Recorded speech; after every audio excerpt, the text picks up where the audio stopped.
Good morning, Rob Watson here. It's let me just pick something up.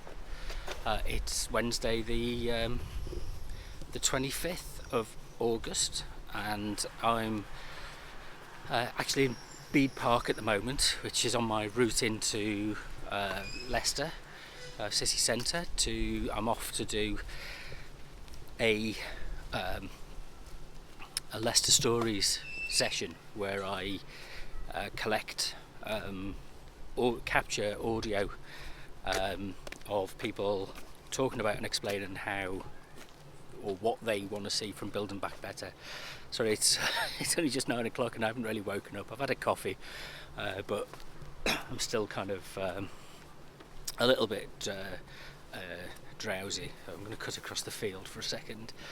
I think one of the so this is for Decentered media, by the way, and I think one of the things I'm exploring at the moment is kind of, it's been tougher than I thought it would have been to bring about and capture what people's views are, and there's a couple of reasons for that. One, me, I might not be the most outward going kind of hospitable kind of person.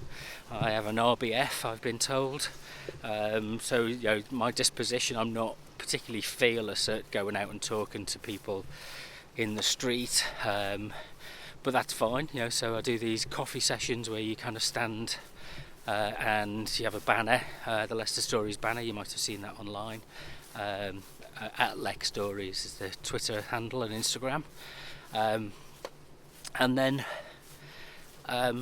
I think there's also a kind of hesitance at the moment, a reluctance for people to share their views and to talk about, express opinions about what's right and what's wrong. So, one of the themes that's emerging through this process is building back better from what and for whom. So there's a danger that a kind of fatalism takes over, and what we're left with is a feeling that nothing ever changes, and nobody sees change on the ground, and nobody sees change that's relevant to them, despite the fact that change is happening all around us, and it's an ongoing process, and we're always having to deal with change and events, never still. So there's kind of the danger is that you kind of you miss out on finding what it is that people really think. People can often speak in terms of headlines that they've seen elsewhere, and they can talk about these things in terms of generalities, but what you really want is for people to be relating things to their own experience and their own needs, and to be able to define what it is and how it is that they want to see change, things change, and how involved they are in that process. So I'm learning a lot about that, about public engagement processes, but it isn't as easy, and it isn't as straightforward, and maybe needs a bigger organisation behind me, and it maybe needs to be done along with other organisations where there's a bit more established trust. So it's it's not straightforward, is the message. That said, however, it does present a couple of interesting opportunities in terms of really identifying what the communications challenges are for any kind of public organisation as we go forward, of thinking how do we engage with people in a more meaningful way, a way that is rooted in their place, rooted in their identity, rooted in their sense of citizenship, and those kind of factors. So what I'm trying to think through and experiment with, and maybe shift my focus a little bit in the autumn, is to open up this process and do it online, because in a way people have got used to and maybe are a bit more forthcoming with sharing their views if you do stuff online. One, it doesn't involve putting physical time aside with people, but it does mean that you can sit on a Zoom meeting or a Teams meeting or whatever it is, and kind of run through things rather than it just being something which is, you know, kind of you have to meet up with somebody who you don't know, and it's a bit of social anxiety to it. Let me change hands for a moment because I'm carrying stuff. There we go.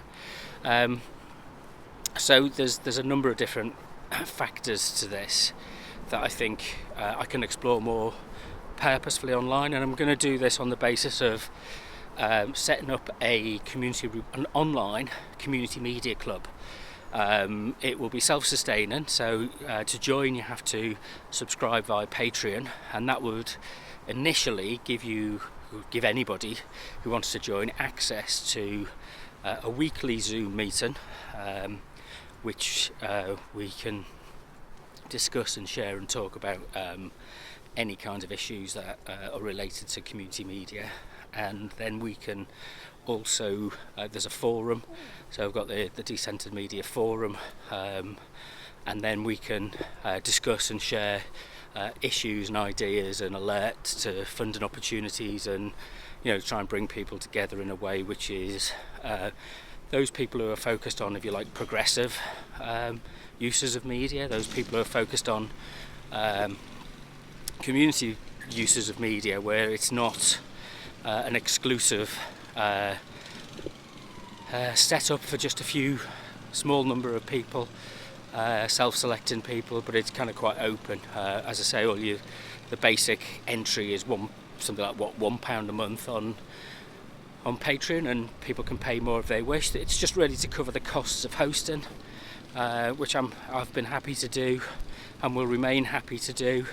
But I think, you know, one of the lessons is that people value stuff more when they have to pay a small charge to it, and, you know, if people want to donate a larger amount, that's fine as well. And I'm just hoping that maybe it's something that we could grow and start to expand as a way of kind of bringing people together who've got that focus on a kind of progressive sense of what community media can do, and why it's important and why it's relevant, and we can discuss issues that are related to access and equality of access, and what it's like to work with, share some expertise on what it's like to work with other public services and organisations, and, you know, how to define well, everybody wants to know about income streams, where I'm not sure it kind of drives things along. I think what you've got to do is build relationships,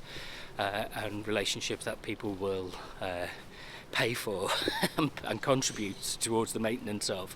I think if you go down the route of trying to charge for services, then it kind of breaks the kind of self-sustaining community idea, with the aim that it, you know, takes a cooperative approach, and that I'd love it if it was taken on as a kind of collaborative, cooperative platform that was self-sustaining and defined by the people who use it and take part in it. So it's an idea I'm working on. I've integrated Patreon into the Decentered Media Forum, and I'm just testing that to see if and how it works. I'm not 100% sure of what I'm doing, but I always like to give these things a go. I want to then maybe introduce Patreon output from the website, so that when we post things like podcasts, that they go to subscribers first. There are other platforms and systems that these things work with, so Slack and Discord and things like that. I've opted for Discord. I quite like it as a platform. I need to add extra plugins to it to give it some more functionality, but as more people join, then hopefully it will open up some of the kind of conversations that we have about why community, civic, DIY forms of media really matter and make a difference. So I've just kind of walked through from Bede Park up to DMU. I'm now on my way to Leicester Coffee House, which is on Granby Street, not far from the railway station. I'm going to sit and have a coffee and a chat. I've got my audio recorder, I've got my banner with me, my trusty Leicester Stories banner. So I'll take some pictures and I'll share it via the Leicester Stories Twitter feed as well, and I'll retweet it via Decentered Media. If you want to get in contact with me, the website address is decentered.co.uk. The Twitter handle is at Decentered Media, and Instagram it's at Decentered Media as well. So do let us know if it's something that you're interested in being involved in, and you always look for Decentered Media on Patreon as well, and come and join at the bottom, at the entry point, and we'll see if we can build something which might host some interesting conversations. But thanks for now, and I'll speak to you shortly. Bye.